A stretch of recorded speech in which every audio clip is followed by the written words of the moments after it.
Every family has a secret. Most secrets stay buried in kitchens and bedrooms, whispered behind closed doors, tucked quietly under the surface of ordinary life. But sometimes, without any warning, without any plan, a secret explodes in the most public place imaginable. And when that happened on the set of Family Feud on a regular Tuesday afternoon in the spring, not even Steve Harvey, a man who has hosted thousands of episodes and heard just about everything a person can say in front of a camera, was ready for what was coming. Before we get into what happened, if you love real stories about real people, real moments that nobody planned for, nobody scripted, and nobody could have predicted, hit that like button right now and subscribe to this channel. We find the moments that television was never supposed to show you, and we break them down so you never miss what actually happened behind the lights. We are talking today about the day a wife's answer stopped an entire game show in its tracks. Stay with us. The studio was bright that afternoon. The audience was warm and ready. The kind of Tuesday that feels completely ordinary right up until it isn't. Two families stood on either side of the stage, the Morales family from Houston, Texas, and the Whitfield family from Atlanta, Georgia. The energy was light. Steve was cracking jokes the way he always does before the cameras get going, sizing people up, testing the room, finding the personalities he is going to play off for the next hour. The audience was already laughing. Everybody was having a good time, or at least everybody looked like they were. That is the thing about Family Feud. People come in expecting fun. They dress up. They hug each other. They make big promises backstage about how they are going to win the money and go on vacation or finally fix up the garage or put something away for the grandkids. They come in believing today is going to be a good day. They don't come in expecting the truth. Nobody warned them that sometimes the truth has its own timing. And that afternoon, the truth had quietly decided that it was done waiting. Her name was Diana Morales. 43 years old, a school librarian from Houston, Texas. She had warm brown eyes, a steady, measured voice, and the kind of calm that people spend years building after going through something hard. Not the calm of someone who has never been hurt. The calm of someone who has been hurt badly enough that she had to teach herself, piece by piece, how to hold it together. She was standing next to her husband, Marcus, 46, who sold commercial real estate and smiled easily, the way people do when they have spent their whole lives learning that a good smile buys goodwill in any room. Their two kids, 19-year-old Sophia and 22-year-old Carlos, were beside them, their faces lit up under the studio lights, excited and nervous in the way that young people get when they are about to be on television for the first time. From the outside, they looked like exactly what they were presenting themselves as. A solid, happy, completely ordinary family who had come to play a game and maybe win some money before going out for dinner together and posting about it online. The Morales family had been together for 24 years.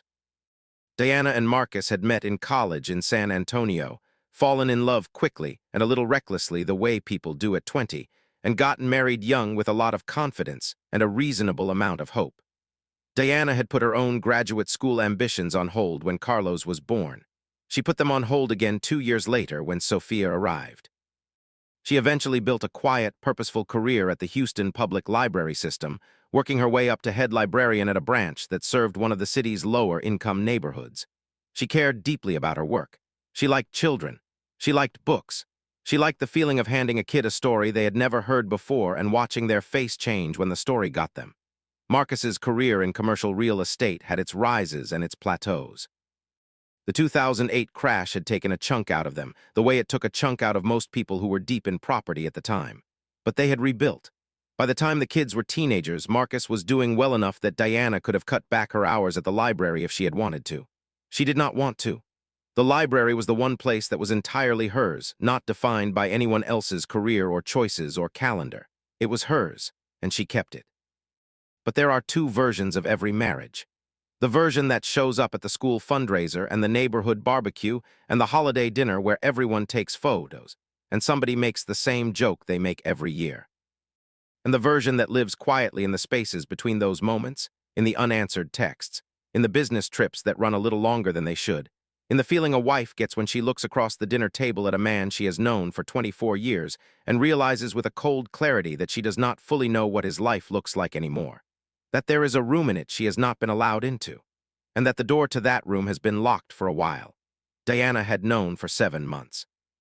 7 months of waking up and making a decision every single morning, before she got out of bed, before she made the coffee, before she drove to work, to keep the family intact for the sake of her children.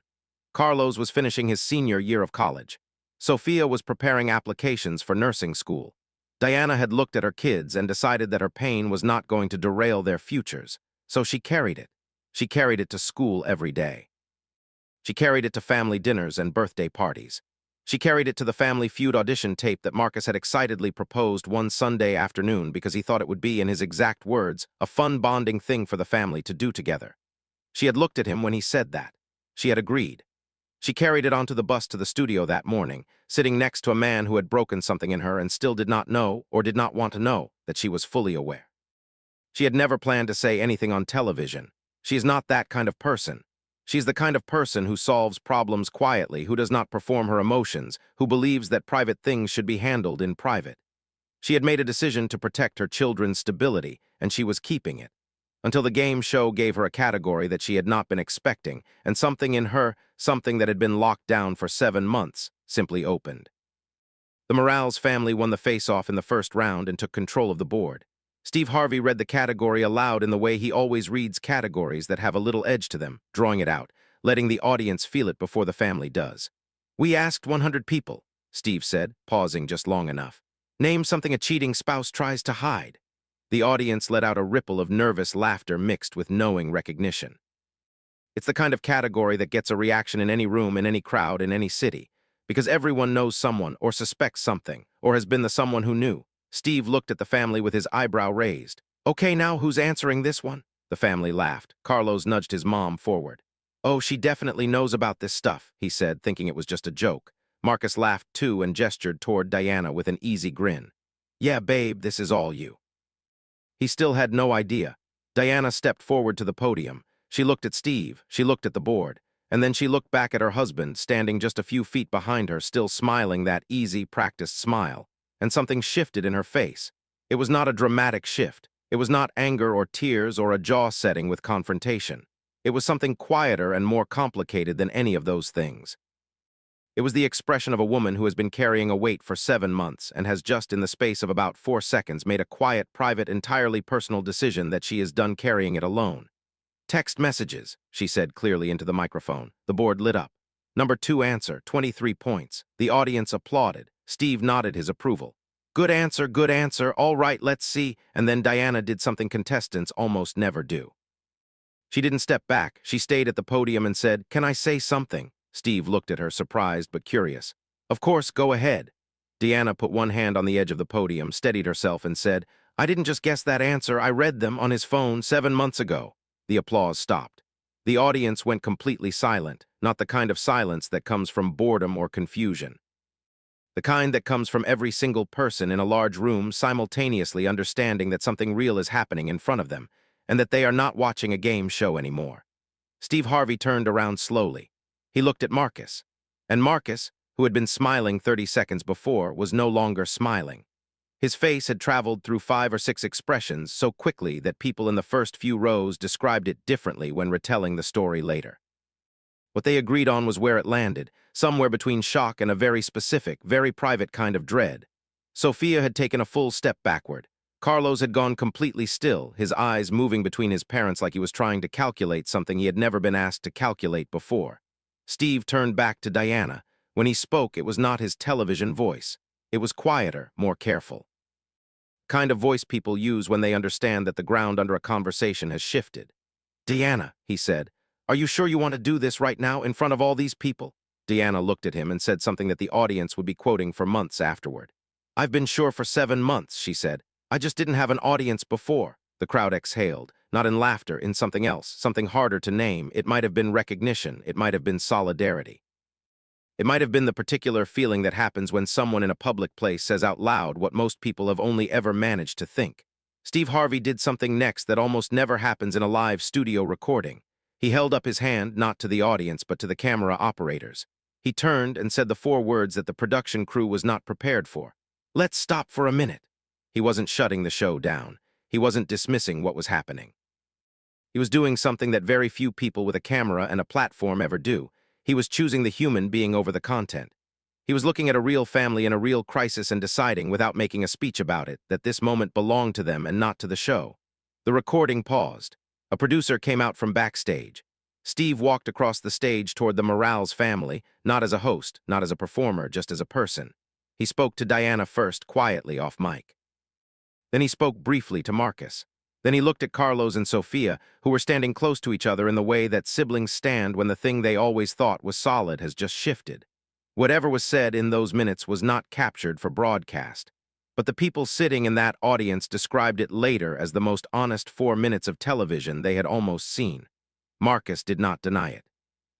That detail, more than any other, was what people remembered most when they talked about what happened in that studio. When Steve gave him the space to respond, quietly with his family around him and no camera in his face, Marcus Morales did not perform confusion or reach for an explanation. He looked at his wife and he said 2 words, "I'm sorry." Diana did not cry when he said it. She nodded once slowly, like a person receiving confirmation of something they already knew but needed to hear spoken aloud. Sophia was crying. Carlos put his arm around his sister and kept it there. And Steve Harvey, a man who built an entire career on being the biggest, funniest, loudest, most confident presence in any room, stood quietly in the middle of a television studio and let a family have the moment that the moment required, without turning it into a segment. Without making it about the show, he just stood there and let it be real. After about 10 minutes, it was Sophia who said what needed to be said. She wiped her face, looked at her mother, and said, "Mom, let's finish the game." Carlos nodded. And Diana Morales, this woman who had protected her children for 7 months, who had swallowed her own pain every single morning so their lives could stay on track, looked at her daughter and made the decision that would define her on this day more than any game show answer ever could. She turned back to Steve Harvey, straightened her shoulders, and said, "Let's play." The audience stood up before she had even walked back to the podium. The game resumed, and it was different now. The audience was no longer a crowd of strangers watching a game show format they had seen 100 times. They had been let into something real, and they had responded with a kind of quiet, collective dignity that you do not often see in a studio full of strangers. They cheered for every answer. They groaned genuinely when a guest didn't land. They watched Diana Morales play a game show with the same focused, unhurried attention that she clearly brought to everything in her life. Steady, precise. Not performing anything. The Morales family reached fast money. Diana answered the 5 questions alone. Marcus had stepped back to stand with his children, letting his wife have the stage that she had always deserved. She got 4 of the 5 top answers. The family won $6,000. It was not the biggest prize in the show's history, but the audience gave Diana a standing ovation that lasted longer than ones given to families who had won the full $20,000. Because they were not clapping for the money, they were clapping for the woman. After the game, Steve brought Diana back to center stage. The cameras were rolling again with the full consent of the family, the producers confirmed later. Steve asked her one question. "What do you want people watching at home to take from what happened here today?" Diana thought about it for a moment. The audience was completely silent. Then she said, "I want every woman who has been carrying something heavy quietly and alone to know that you are not weak for carrying it, and you are not wrong for finally putting it down." Steve Harvey pressed his lips together and was quiet for a long moment. Then he turned to the audience and said simply, "Did you hear what she just said?" And the audience answered him the only way they could. They stood up. Marcus stepped forward. He did not ask for the microphone or try to explain himself or manage how he looked to the cameras. He just stood next to his wife and said to the room, "She is the strongest person I know, and I am the reason she had to be." The silence after those words was the kind that only happens when a whole room of strangers agrees on something at exactly the same moment. Steve Harvey stood between them for a moment. He has been in television long enough to know that some situations call for a joke, and some situations call for a Bible verse, and some situations call for nothing at all. This was a nothing-at-all situation. He let the silence breathe. He let the family stand in it. He did not rush to fill it with commentary or wisdom or a camera moment. He just let it exist. And that restraint, from a man whose entire job is to fill silence with energy and movement and laughter, was itself a kind of gift. What nobody talks about enough, when people retell this story, is what happened with Sophia and Carlos during those minutes. They were not bystanders in this. They were children, adult children, yes, but still children in the way that you are always your parents' child. And they had just watched the architecture of their family get rearranged in real time, in public, in front of an audience. Sophia, the younger one, had cried quietly and then stopped crying with a deliberateness that suggested she had made a private decision about what she was going to be in this moment. Carlos had not cried at all, but his face had carried something more complicated than sadness. The particular expression of a person rewriting a lot of past moments in their memory all at once, understanding things about the past few years that they had not understood before. Neither of them fell apart. Both of them stayed. That is also part of this story, and it is also worth saying clearly. Diana had protected her children the way she said she had. They were steady. They were there. They held each other up. She had given them that. There was one more thing that happened before the game resumed, and it did not make the broadcast version of the episode. A woman in the audience, nobody knows her name, she was never identified, stood up during the pause and started clapping slowly. Not sarcastically, not performing anything. Just one person in a crowd deciding that this woman deserved to be recognized before the game got going again. A few people around her joined in. Then a few more. By the time Diana turned back toward the podium, the whole audience was clapping, quietly and steadily, the way people clap at funerals sometimes, not in celebration but in acknowledgement, in witness. Diana looked out at the room for a moment, then she nodded, just once, and walked back to her spot. When the episode aired, carefully edited, with the family's full participation in how it was handled, it became one of the most discussed episodes in the show's modern history. Not because it was explosive, not because it was scandalous, but because it was honest in a way that most television is simply afraid to be. The clip of Steve Harvey stopping the recording spread across every platform, not as a viral scandal, but as something much rarer, a moment of genuine grace. Comment sections that usually run loud with judgment and cruelty filled instead with people sharing their own stories. Women who recognized Diana's 7 months of silence.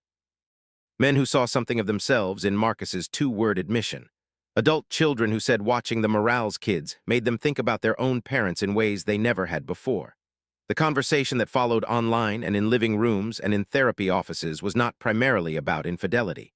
It was about weight, about how long a person can carry something before it surfaces on its own, about what honesty costs and what silence costs more, about the specific courage it takes to be a parent who protects their children from pain that is not their children's to carry, and the specific exhaustion that comes with doing that for 7 months without anyone seeing it. Diana spoke publicly once, in a brief interview about 3 months after the episode aired. She was not there to perform forgiveness or grief. She said that she and Marcus were in counseling, that her children were doing well, that she had gone back to her work at the library, and that a 9-year-old had recently checked out a book about space exploration and had come back the following week because he had finished it and needed the sequel. She talked about the library the way some people talk about a church, as a place where the noise of real life arranges itself into something that can be carried. She did not say whether she and Marcus would stay together. She said that was a question for 2 people who were still in the middle of answering it. Steve Harvey addressed the episode on his talk show a few weeks later. He said that in 3 decades of television, he had never once stopped a recording for a contestant. "But I would do it again," he said, "because some moments are bigger than the show. Some moments belong to the people in them, not to the people watching." He talked about the responsibility that comes with pointing cameras at real human beings, and the choice, available in every single one of those moments, between treating people as content and treating people as people. That choice is always available. Most of the time, in television and in life, people choose the easier option. Steve Harvey chose differently that afternoon, and it is worth saying clearly, that is not nothing. In a media environment built on the idea that everything is fair game, choosing to protect a person's most private moment is a meaningful act. The Morales family did not become celebrities. They did not write a book or start a platform or build a brand out of what happened to them. Sophia got into nursing school. Carlos took a job in Austin. Marcus and Diana continued their counseling. The library in Houston where Diana works held a community evening about honest conversations in families. She was not asked to speak, but she came, sat in the back row, and listened. The person who organized the evening said they had no idea Diana would show up. When someone noticed her and pointed her out, Diana gave a small wave to the room. Then she turned back to the speaker and listened. That image, a woman who had her most private pain surface under studio lights and a camera crew, sitting quietly in the back of a community library listening to other people talk about theirs, says more about what surviving something hard actually looks like than any dramatic finish or tidy resolution ever could. It does not look like triumph. It looks like Tuesday. It looks like showing up. It looks like choosing, one more time, to be present in your own life, even when your own life is complicated and unresolved and still being figured out. What this story is really about is not a game show. It is not even really about the affair. Those are the circumstances. The story is about weight and timing, and the moment when something that has been held under the surface simply rises. It is about a woman who made a quiet promise to protect her children, and kept that promise for 7 months at enormous personal cost. It is about a man who had to say 2 words in front of his whole family and a studio full of strangers, and could not find any other words to put before them. It is about 2 young adults standing close together, watching their parents become something more complicated and more human than parents are supposed to be in their children's imaginations. And it is about a television host who understood, in the middle of a normal afternoon of work, that the most powerful thing he could do with his platform was to stop using it for 60 seconds and give the moment back to the people it belonged to. We all carry things. Most of us carry them in rooms much quieter than a television studio, with no audience and no one to stop the recording and make space for us. We carry them to work and to dinner and to family holidays. We carry them in the spaces between the ordinary moments of ordinary days. And eventually, sometimes when we least expect it, in some moment we never planned for, we find ourselves at a podium, literal or otherwise, and the truth that has been waiting patiently underneath everything finally surfaces. It surfaces not because we are ready. It surfaces because it is done waiting. Diana Morales found her moment under the studio lights of Family Feud, of all places. And in the finding, she gave something to every person who watched, something no prize money could buy and no production team could have scripted. The quiet, steady, deeply human permission to finally stop carrying something alone, to finally tell the truth, to finally put it down. If this story stayed with you, if something in it reminded you of someone you love or something you have been carrying yourself, share it with them, not to stir anything up. Just because sometimes the right story at the right moment is the thing that makes it feel possible to take a breath and take the next step. And if you want more stories like this, honest, careful, real, subscribe to this channel and hit the like button below. We will keep finding these moments and telling them the way they deserve to be told, with full respect for the people at the center of them and full honesty about why they matter. We will see you in the next one.